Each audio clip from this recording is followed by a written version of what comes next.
evening, I'm Vincent Hill. Here are your top stories from 2 Works for You. The city of McAllister has issued a boil advisory. Earlier today, the city had a major water line break. The city asked residents to conserve water today, but now say it's possibly contaminated. In a Facebook post this afternoon, the city says it's still searching for the source of the water line break. Day 5 into the Tulsa State Fair, and several kids have already been reunited with their parents after getting lost. There are 2 lost child centers on the fairgrounds. One is on the west end of the Midway near the Kittyland area. The other is on the east end at the Sheriff's Trailer. 2 Works for You has partnered with the Tulsa County Sheriff's Office to hand out identification wristbands to get children reunited as fast as possible. An update to a cougar on the loose in Independence, Kansas. It escaped from the Ralph Mitchell Zoo, but has since been caught.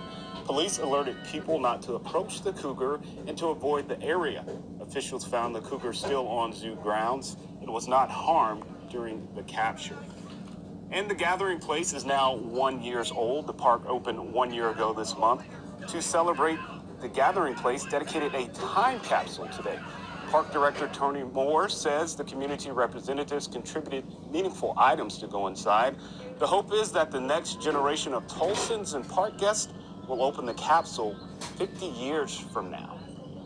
And now let's get a look at your forecast with meteorologist Kirsten Lane. Good evening. Yeah, we're going to be looking for dry conditions, passing clouds, a south breeze. It'll continue through the evening and into Tuesday. And for tomorrow, another hot one is in store with those temperatures getting back up in the low 90s for us. And we'll see an increased chance for rain Wednesday night into Thursday as a front moves through. That's also bringing in some much cooler, much anticipated cooler weather. So we'll see that by Thursday and Friday. Here's how it looks for the rest of the evening. Temps drop down into the low 70s for tomorrow morning. We'll see some upper 60s in spots for Muskogee and Stigler, about 69, 68 in Rogers. Here's a look at that 10-day forecast. Those temperatures do take a dip. Finally, by Thursday, Friday, through the weekend, we have another reinforcing cold front that comes through Saturday into Sunday that keeps those temperatures down. Even those overnight lows will be dropping into the 50s as early as Thursday night. All right, cooler temperatures definitely sound good to me. Thank you for relying on 2 Works for You for your local news and weather. We'll bring you another update here at 9:30. Joan Seipel was looking forward to the Tulsa State Fair this year. She walks with a cane when she can, but often uses a wheelchair or a motorized scooter.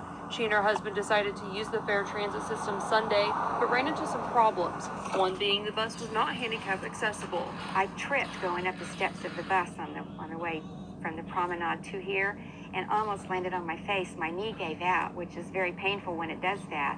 And if it hadn't been for the bus driver catching me, I would have landed my face in the floor of the bus. Joan and her husband would have parked closer to the fair, but she says it is hard to pay the $10 for parking while living on a fixed income. After a long day Sunday, Joan says she's feeling pain Monday. You know you're going to pay for it. You know you're going to be taking an extra pain pill or, not being able to do much the next day or two because you've had to overexert and walk around just to get around to have fun. This is the first year handicap parking and motorcycle parking has cost money at the fair. The fair tells me it was a business decision made after evaluating operations from previous years. In a statement to 2 Works for You, the fair also said the Tulsa State Fair understands the importance of traffic and vehicular safety. There are several parking solutions when visiting our event, which include paid on-site parking and the free fair transit system Thursdays through Sundays. Parking for the public on-site, including general, accessible, and motorcycle space, are all paid options throughout the complex. Meanwhile, Joan hopes the fair will reconsider the new parking fee next year. People don't give much thought to handicapped people. If you haven't been there, you don't get it. And I sort of get that, but they really need to be more understanding because nobody chooses to be handicapped. The fair says it will evaluate operations this year and take them into consideration when planning for future events. At the Tulsa State Fair, Katie Kelleher, 2 Works for You.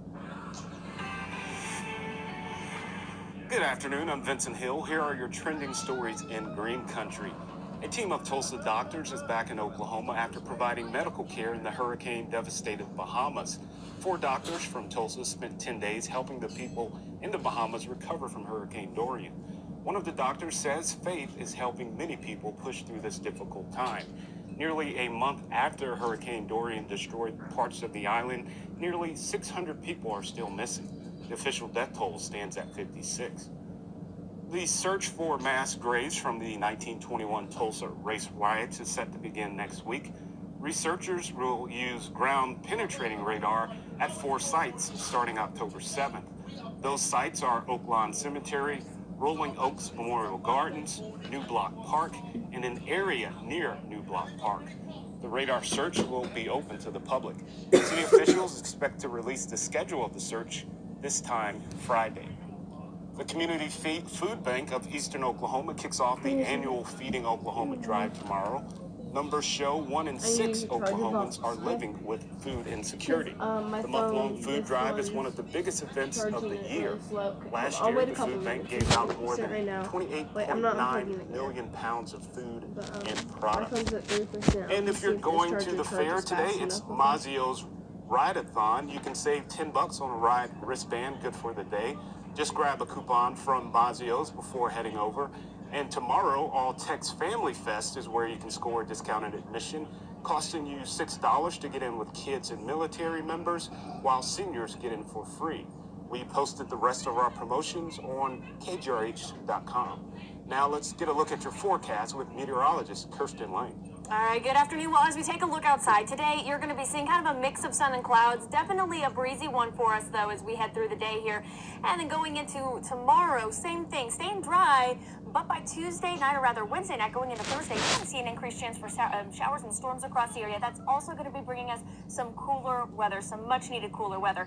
Today, though, those temperatures, again, they'll start to drop. They'll be back down into the 70s as we start tomorrow morning. For tomorrow afternoon, still another hot one as we climb up into the 90s again. But as we make our way into Thursday, Friday, Saturday, it really starts to feel a lot better. So that much-needed cool down that we've been waiting for does come by the end of the week towards the weekend. It also brings a chance for some rain with it, but we are going to be looking for cooler weather as we head through the end of the week here. Vincent?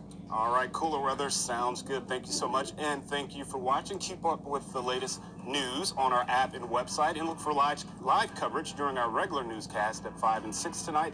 We'll bring you another update here at 6:30.